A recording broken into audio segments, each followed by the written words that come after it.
time to place your bets. Chelsea, let me give you an intro here. We're coming off a 3-0-1 night. She's 6-2-2 this week. I don't want to say here, but I will say you've been crushing it, so let's get some more money. What do you got? Thanks for jinxing me. Jinx, living up to your name. Best bet of the day for me is going to be one bet and one bet only. I'm going to go with the Minnesota Twins in the first 5 -0.5 over the Detroit Tigers for -140. A little juicy, but I like it. This is the one play that stood out to me because fading the Tigers here. They're 1-9 over their last 10 games. And also Matt Boyd, their starting pitcher today, 3-5 with a 5.55 ERA. And also, the Twins have been very good in this spot. 26-14 as a favorite, winners of 4 of their last 5, and they have arguably their best pitcher on the mound today. Yeah, give me that team with Sonny Gray, who's 4-1 with a 2.25, and also even better at home this year, a sparkling 1.71 ERA, and also they've been pretty good in the first 5 innings over their last 3 games, averaging 4 runs in the first 5 innings of work. So let's do that. Twins, first 5. -0.5, -140 over the Tigers. Let's roll.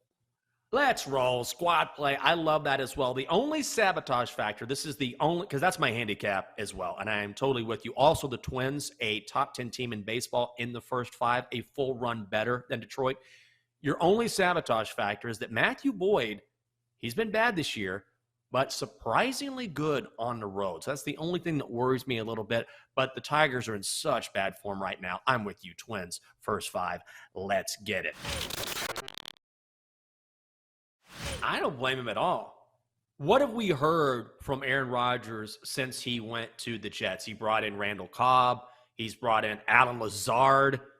He's not getting any pushback from the head coach. Do you think that would fly in New England? Hell no. Of course. Like, of course. Of course they gave the stiff arm to the Patriots and said, we're not going to do this at all. Can you just imagine? My head would explode if I saw Bill Belichick standing next to Aaron Rodgers on the sideline.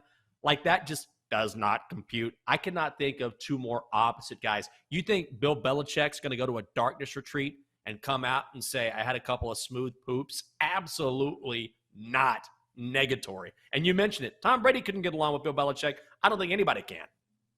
Exactly. And also, it feels like an organization. It's not just Bill Belichick. It is the Patriot way, to where if Aaron Rodgers wanted like a certain amount of money or like some kind of, kickback, they would just be like, nah, stand in line. You're nobody. It's the Patriots way. You're going to stand and listen to Bill Belichick, and you're going to stop freelancing on your plays. Because isn't that another point of contention? I feel like Aaron Rodgers loves calling audibles and loves doing his own stuff at the line of scrimmage. And I feel like there would be some tension there. Because I know Tom Brady probably did a lot of the same since he was a veteran quarterback. But it feels like a relationship that would not work. We all see like 2 people where they start dating. You're like, I'm going to grab the popcorn because I feel like those 2 personalities are not going to mix. No,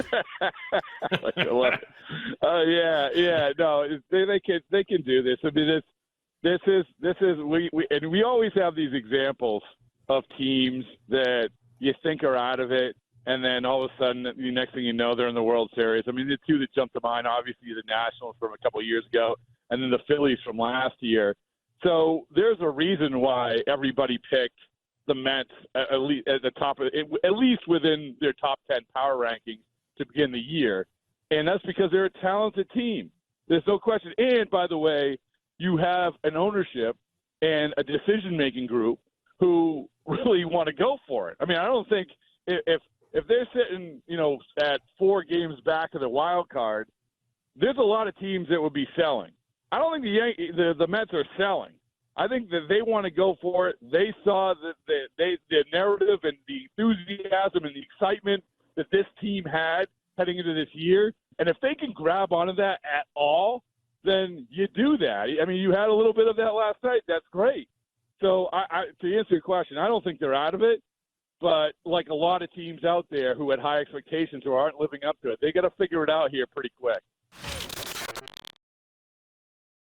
something needed to be done to shorten the game just a little bit, and I think it's helped. The game's been exciting, and the game has not been affected. I think, to me, that's the overall point, which is, look, the game is still the game. We have so many great storylines. It's been a fantastic season thus far. So when you can make tweaks that improve the game and the quality doesn't suffer, that's exactly what you're looking for. I think this has been the best baseball season ever, honestly.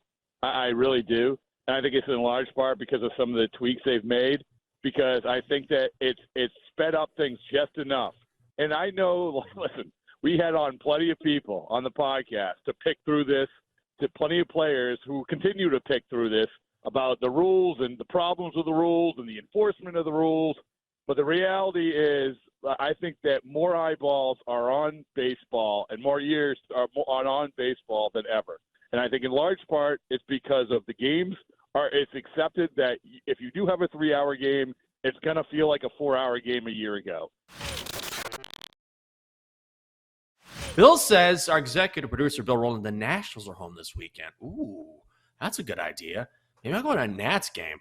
Tickets, nice and cheap. I got plenty of friends. I can say, hey, let's just grab a couple seats at the Nats game. That's a good idea. And the Marlins? Oh, the Fish are in town. Maybe I'll do that. It's been a while since I've gone to a game. And that's the only good thing about having a bad baseball team is that if you just want to enjoy a game and enjoy the atmosphere, you can get some pretty cheap seats. But here's my question. What are the activities that you are willing to do by yourself? Because I think the one that people always say is, are you comfortable enough to go out to eat by yourself? I've done this, not willingly. It's just because when Jake played baseball, he would go to the field at 2 p.m., wouldn't get back till 11. So I'd be in these cities by myself. And I'm like, well, what am I going to do? Sit in the hotel room? No, I'm going to go out and explore the city. So I would go out and do a lot of things by myself.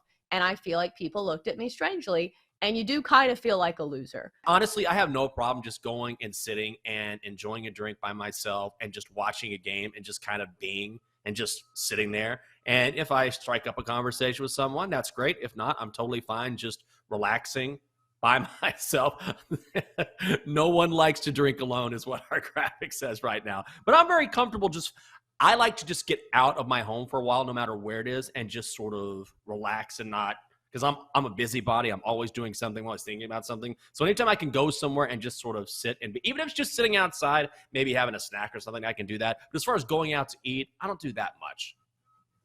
I totally forgot that you are the most popular man in DC. Oh, and God. when you go out, everybody knows your name. So God. How dare I forget this single fact?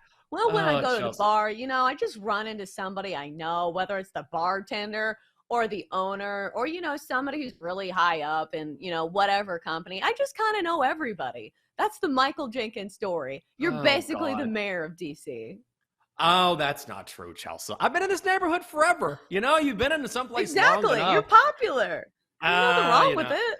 It's just because I don't have any kids, right? So somebody's got to go out on a town. Somebody's got to tie one on for the rest of us, and I'm that guy. I'm just the guy to do it. All I ask for is that when I die at my favorite bar, they just have a small stool in the back, and there's a little engraving on it that says, for Michael Jenkins, just in the back, just sort of the tip of the cap for all the times I went there. Maybe that'll happen, but probably not. Jinx, I'm trying to make jokes, and you're talking about what you want to do when you die. It's a morning show. Oh, whoa. Well, let's look alive here. Look alive. We're talking baseball. Look alive, boys. Look alive.